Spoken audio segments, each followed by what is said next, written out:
100% Empordà. 100% Ràdio Capital. La ràdio de l'Empordà. Bé, seguim aquí a Ràdio Capital. Hem parlat amb la Vira, que és una refugiada d'Ucraïna que està a Palamós i està vivint amb la seva filla, que també va venir d'Ucraïna, que és l'Irma. Irma, hello. Hello. Welcome to the studio. We wanted to talk to you about how you were feeling when the war started in Ukraine.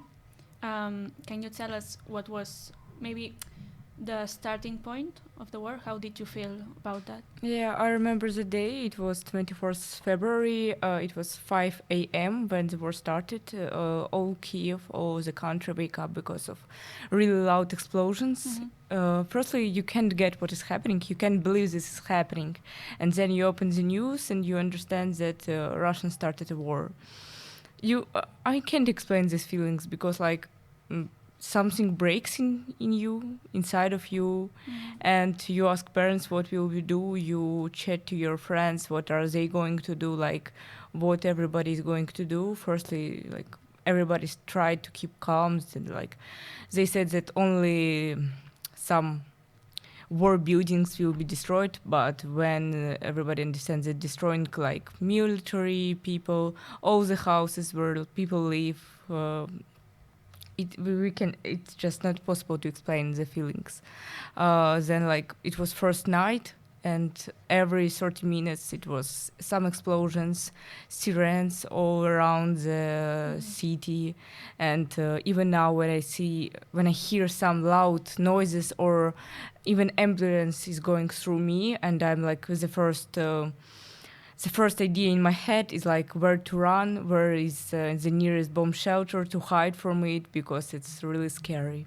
You still feel like this? Yeah. You have this? Yeah. It's even when we moved to village, while we were moving, we heard very loud noises. And when we were in this village, we heard sirena too. It was explosions, it was many planes, and that is why I still feel it is scary. There's this emotional impact of the war. Yeah.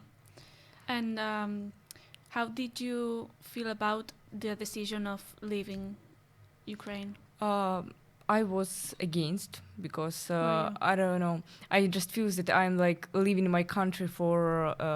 If we are leaving our country, then the war will be for a long time. I don't want it to feel that I'm far away from my country, from my house, and while I'm here, I feel that it could be that my home can be destroyed, because many houses in Kiev is destroyed, that some cities are completely destroyed. There's nothing there anymore. Many people we were going with while our volunteer trip has no home. Yeah. No everything. They even don't have documents. They have no time to take anything, because while they were moving from their houses, they even had special buses with where it was written that it is children, and these buses were just destroyed too by Russian soldiers. So they were killing everybody. Mm-hmm. This is why some people has nothing.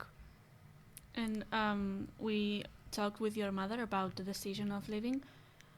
How did you live the day of leaving, if you were against? Do you understand? Maybe this decision was made by my father. He just asked me that it would be easier for him to help everybody if we leave, if he knows that we are in a safe place. So I just understand that it would be easier for everybody if we leave. So we decided to do it. And what do you remember of that day, of taking the bus and meeting with the volunteers? It was quite strange for me that people we don't know are so kind, are so happy to see us, are trying to help us. It was the best thing. But the moment we went from our country, I felt really bad, because it's far away from my home and I want to go home. Mm-hmm. Do you also want to go home as fast as possible? Yeah. The day the air it would be possible to fly home, I think we would, because like if the sky is opened, I think that means that it is quite safe at home. And about arriving here and starting school in a different country, how is that? I think it's quite difficult for me just because I don't know the languages, not Catalan, no Spanish, and but many people there are speaking Russian and English. But like when I meet people who are from Russia, I don't know. I understand that they are not guilty. They are living here for a long time, but still I feel like not comfortable, and I see they are feeling not comfortable too. So I prefer speaking English because it's like neutral language. And your mother was telling me that you speak a lot with your dad, that he stayed in Ukraine. Do you think social media is like very important, right, to speak with people who stayed there? Yeah, I'm trying to communicate to him because he's always sending me videos like every night, every 30 minutes they have sirena. It is very loudly, everybody is screaming, running, he can hear explosions. And now they don't even write where the explosion is because it would help Russian to understand what is happening.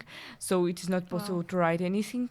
So he just can hear explosions and sirena, and he don't even know where is it. Wow. So when I see these videos, I'm like, remember all of this, and it's like very scary for me. Of course, yeah. I don't know if there's anything else you want to explain, to tell us. I'd like to say that I think the problem is that many people don't understand what is really happening, and I'm that one person. I think because I wasn't in Mariupol, in Kharkiv, in cities that are completely destroyed. I only saw photos from there in this like many dead bodies, many like people who are not guilty in anything, but they just died because of Putin's aggression, and nobody knows where it will stop. So I think we just need to try to help Ukrainian people more, because many people has nothing. It's these brutal attacks that we were talking about, the rapings. It is Bucha and Irpin. It's just cities just near to Kiev, and like I saw photos before war and after, like nothing, no houses, many dead bodies just on the street. Many techniques, war technique, like it is really scary photos. And the story about a small girl who was raped by 11 Russian soldiers. And it's like, I can't believe that. I don't understand, like, okay, war is happening. I can't believe it, but still. But how raping people is connected to the war? It's like, I can't understand how it can be happening now. Yeah. And sometimes here we don't have all that information that you maybe have from your friends or... Yeah, when like my friends who are in Kharkiv, in Mariupol, they're leaving, and they send me photos of like their videos when they're just filming from the phone, and then like sirens, many war technique, many dead bodies, and they're just driving in a car, and I can't believe it is possible in 21st century. Right.